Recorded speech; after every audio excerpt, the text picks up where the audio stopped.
আসসালামু আলাইকুম।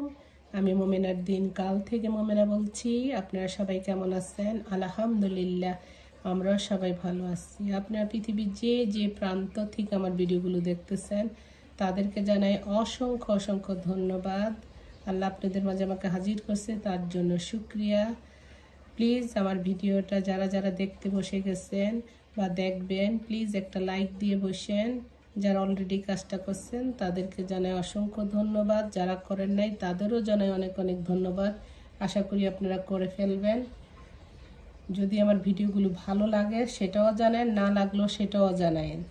এখানে একটি সাধারণ রেসিপি অসাধারণ, এক সময় অসাধারণ লাগে। আমরা লাউ দিয়ে ইলিশ মাছ খাইছি, লাউ দিয়ে ডাল দিয়ে খাইছি, লাউ দিয়ে চিংড়ি মাছ। আজকে আমি লাউ দিয়ে ডিম দিয়ে ভাজি করব, সেই জন্য লাউগুলি ভালো করে ধুইয়া আপনার সুন্দর করে কুচাইয়া নিছি।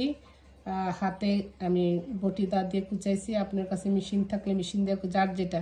আর এখানে যা যা লাগবে: পেঁয়াজ কুচি, ধনে পাতা কুচি, কাঁচামরিচ, পাঁচফোড়ন আর 2টা ডিম। এই হলো আমার ভাজির উপকরণ। চলেন বক না বকাইয়া আমরা রান্নাটা স্টার্ট করি। আর এখানে কিছু জিনিস আমি সংগ্রহ করে রাখলাম। এখানে 2টা বেগুন ভাবি দিছি, সেই বেগুনটা আমি পোড়াইয়া ভর্তার জন্য রেখে দিছি। এখানে একটু লাউ আপনার একটু ভাপাইয়া রেখে দিছি। আর এখানে একটু টমেটো কাইটা রেখে দিছি। যখন এইগুলো আমাদের তরকারি আপাতত শেষ হয়ে যাবে তখন ফ্রিজ থেকে বের করে করে জাস্ট চিংড়ি মাছ মিশান বা আপনার ইলিশ মাছ মিশান, যেটা সেটা মিশায়া মানে কষায়া তারপরে লাউটা দিয়ে দিবেন। ভর্তা সেম থিং, পেঁয়াজ কাঁচামরিচ মাখায়া খালি বেগুনটা বাইর করে দিয়ে দিবেন।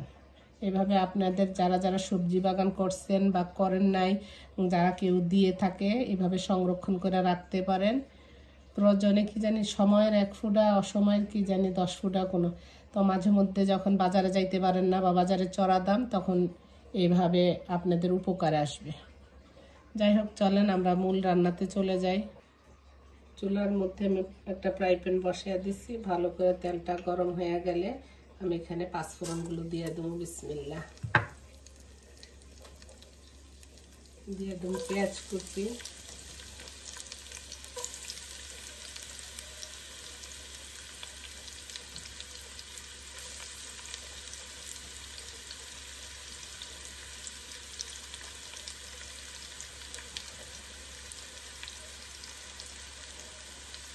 দিয়ে দিব কাঁচামরিচ কুচি।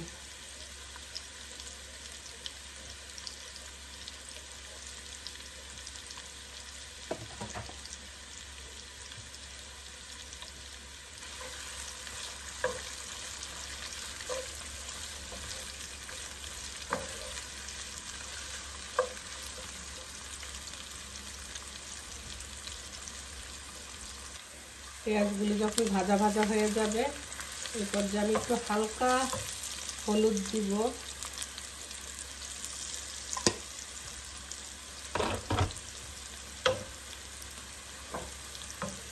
বিসমিল্লাহির রহমানির রহিম।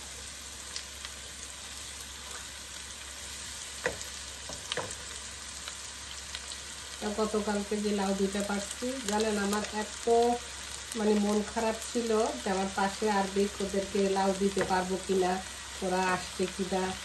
আলহামদুলিল্লাহ আসছে, তাদেরকে লাউ দিতে পারছি। আর ওয়ালমার্টে একটা আপা কাজ করে, ওই আপাটা খাইছে আলহামদুলিল্লাহ, ওনাকেও দিতে পারছি। কারণ ওয়ালমার্টে তো সবসময় যাওয়া হয় না, ওই 15 দিন পর পর পানি আনতে।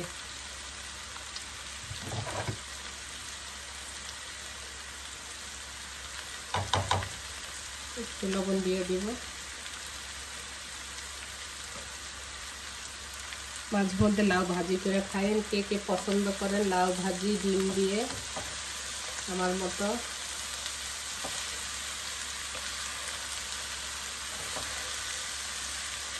চুলাটা আমি বাড়াইয়া দিব আর ঢাকনা দিয়ে দিব, কারণ লাউ থেকে পানি উঠে তো। আর ঢাকনাটা দিব এই কারণে আমি লাউ সিল্কাগুলো ফালাই নাই, এইভাবে কাটছি। লাউ সিল্কাগুলো দেখতে মায়া লাগে। এখন ঢাকা দিয়ে দিব, হইতে থাকো। এখানে আমি একটা ফ্রাই প্যান বসাইয়া দিচ্ছি। নিজের খাওয়ার লেগে একটু খিচুড়ি আছে, ভাবলাম যে একটু ডিম ভাইজা নেই। তো বাগানে গেছি, সেখানের থেকে 2টা মিষ্টি কুমড়ার ফুল আসছে। 2টা ফুল বড়া বানাইলে কষবো না, তাই ভাবলাম যে ডিমের সাথে দিয়ে দে, খাওয়া হয়ে যাবে। বিসমিল্লাহ।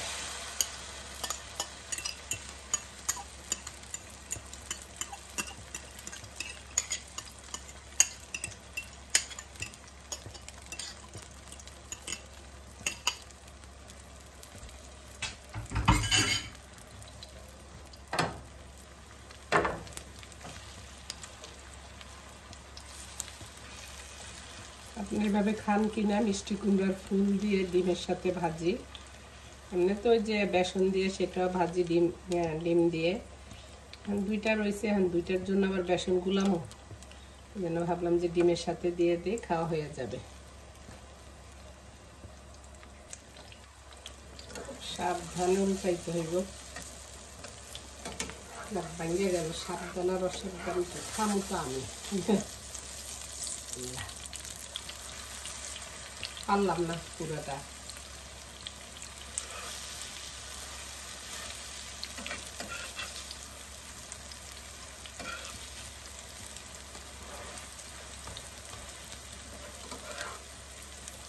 ডিম আমার মনে হয় সবাই ঘরে ঘরে সকালে একটা হইলেও খরচ হবে।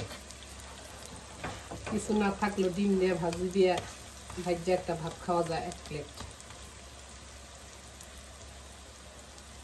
এই যে আমার নাস্তা রেডি, খিচুড়ি, ডিম, আচার আর একটু শুটকি ভুনা, চাপা শুটকি খালার। আর কি লাগে বলেন? দেখি এবার আমার ভাজির কি অবস্থা। চলেন দেখি আমার ভাজির কি অবস্থা। এই পর্যায়ে এসে আমি ডিম ভাঙিয়ে দিব।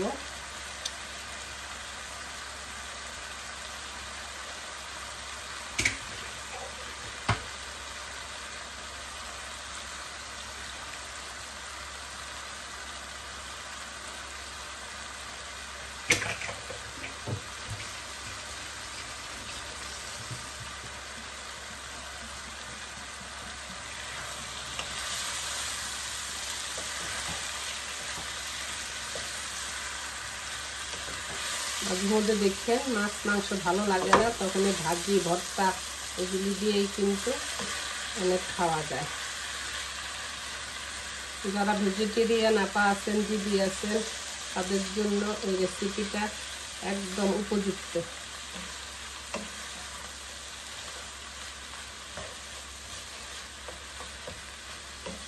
কমেন্টে জানায়েন কারা কারা এরকম লাউ ভাজি ডিম দিয়ে খান। না খাইলে তাড়াতাড়ি ট্রাই করেন, নাহলে মনে করবেন বড় একটা কিছু মিস করছেন। আর এই যে ধনিয়া পাতা দিয়ে দিলাম, হয়ে গেল।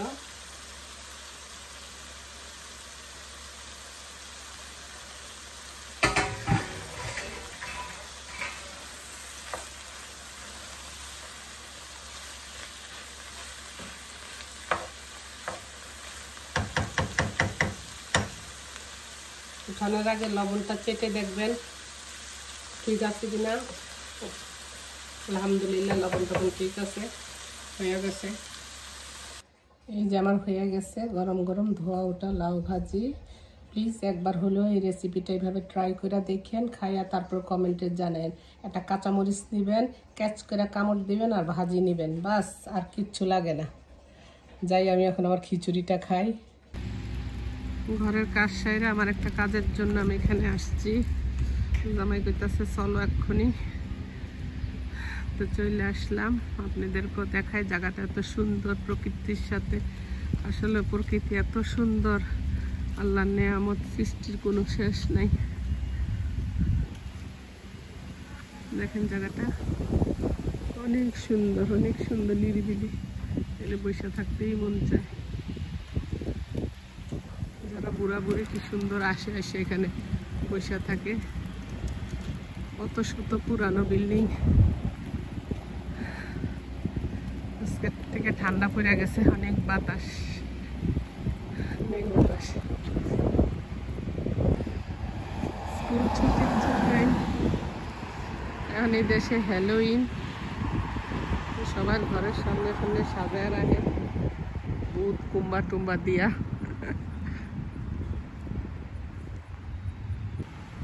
অপেক্ষা জিনিস অনেক খারাপ। জামাইরে কল দিছি, আসতেছে অন দা ওয়ে। ভাবলাম আপনাদের সাথে কথা বলি, ভালো লাগবে, টাইম পাস হয়ে যাবে। আমার কাজ শেষ হয়ে গেছে আনলি। আসার পথে জামাই পিজা লইছে ছোট্ট দেখে, তুমি আর আমি না খামু, পোলা তো কাজে গেছে গিয়া রে। যাই হোক, পিজা হাটের থেকে গার্লিক ব্রেড আর ছোট্ট একটা স্মল সাইজের পিজা। মন ডান খারাপ হয়ে গেছে আপুরা। গার্ডেনে আমি একটা আমার ক্যানলপ হয়েছে, কে বা কাহারা সেটা সিরা লইয়া গেছে, তাড়াতাড়ি জিগেছিল। তো ঠিক আছে, খাই আমরা এখন, অনেক মনটা খারাপ হয়ে গেছে।